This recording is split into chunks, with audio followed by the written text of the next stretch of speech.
The question is that the amendment be agreed to. I call the member for Kennedy. Madam Speaker, I wrote a small history book. This is serious stuff. I don't think really this is time for laughing and humour, right? Madam Speaker, you cannot write a history of Australia without putting in that history the story of Holden. It is one of the great achievements of the Australian people, the story of the Holden family and Lawrence Hartnett, Madam Acting Speaker. And you're watching that great part of Australian history, that great achievement of Australian people, cease today. Madam Speaker, myself and others almost exclusively from the crossbench, Madam Speaker, have risen in this place again and again and spoken about the value of the dollar. And really, you shouldn't come into this place if you don't understand about the value of the dollar. You really shouldn't be here. Now, Paul Keating did the right thing. He allowed the dollar to float initially, and it went down to 49 cents. That was the true value of the Australian dollar, 49 cents. And then he drove it up. Just please listen. Please listen. You might learn something. Then he drove it up through the roof.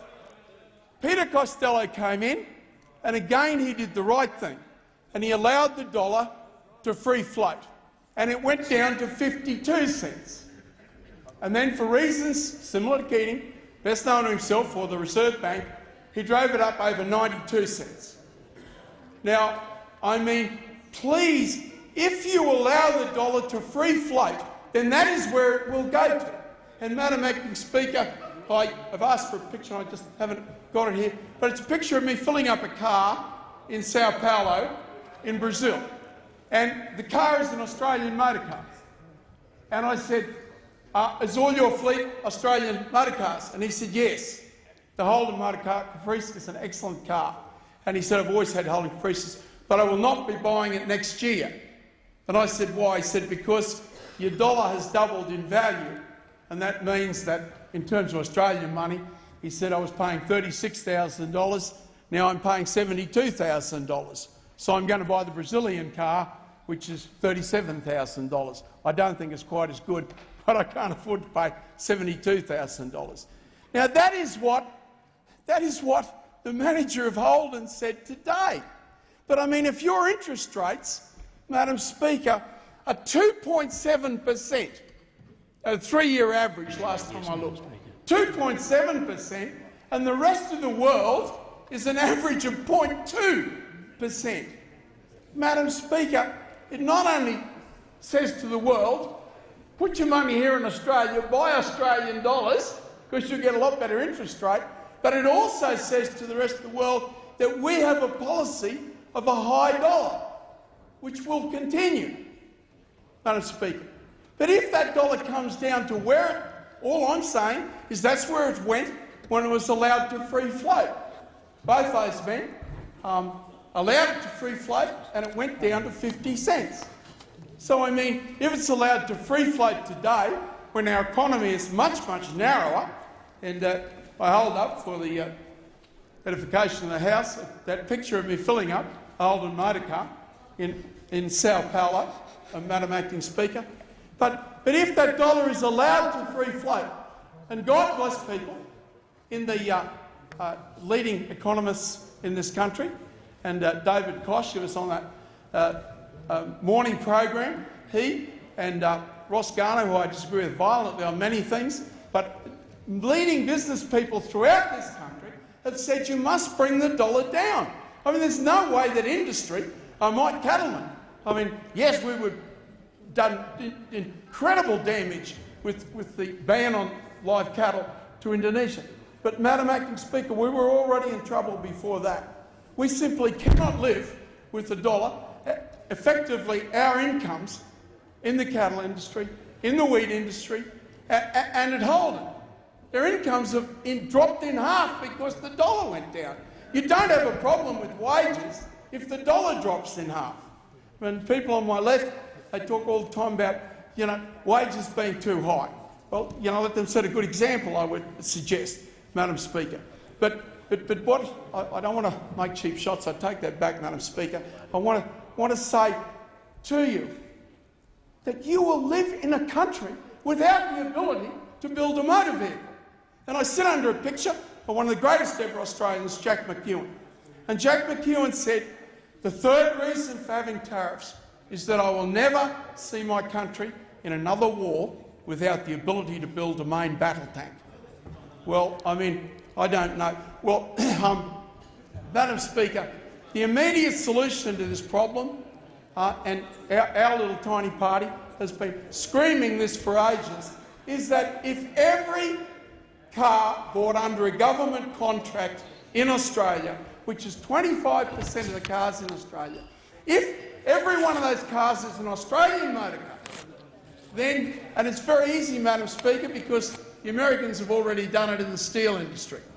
George Bush moved the legislation and it was carried through by Barack Obama. And both of them said if it contains $1 of government money, then it will contain 100% of American steel. And, Madam Speaker, the Americans are attacking the Chinese for artificially holding their currency down. And they are. You can use the word artificial if you like, but they're holding their currency down, no doubt about that. Madam Speaker, the Chinese have accused the Americans of holding their currency down. And they are, no doubt. Madam Speaker, no one will ever accuse this country of holding its dollar down, because we have actually pushed it up through the roof. And one of the greatest damages done in this place, and I like Peter Costello personally, Madam Speaker, one of the greatest damages was he's guided in this place continuously that a high dollar was an indication of the success of the government. I mean, Madam Speaker, really that sort of comment demonstrates the complete opposite. But I'm not here, I don't want to denigrate he or anyone else today. I mean, I agree with the amendment being pushed forward, to be quite frank with you, even though I agree also with the opposition that action should be taken here. But, Madam Speaker, let me say to you that when the Reserve Bank said, I am reducing the interest rates in addressing the issue of the value of the dollar, when they put that magic combination together, the dollar went down 20 cents. So you know where the answers are, Madam Speaker. You know where it is. The eminent economists in this country, and David Koch, for all of his humour and lightweightness on his program in the mornings that we all love, you know, is also a very eminent economist. And he put the proposition forward with great aggression, as did his wife, as did Ross Garnaut, as did many of the leading business figures in this country. But I've got mines closing, Madam Speaker. I have cattlemen, you know, very sadly shooting themselves at the rate of 1 every 5 weeks now, Madam Speaker. But the value of that dollar, there's a fellow here questioning that, Madam Speaker. I'll give you the name of one of them, Jimmy Whalen. You can look it up. His son committed suicide 9 weeks ago, and you're laughing at it. You seem to think it's funny. You seem to think we're making a political statement about it, Madam Speaker. Madam Speaker. Yeah. If there was criticism there, Madam Speaker, I withdraw it, because I do want to stay as far as humanly possible positive here. But the situation, if you represent a country electorate and you don't know the pain that's going on there, then I don't think you do represent a country electorate, Madam Speaker.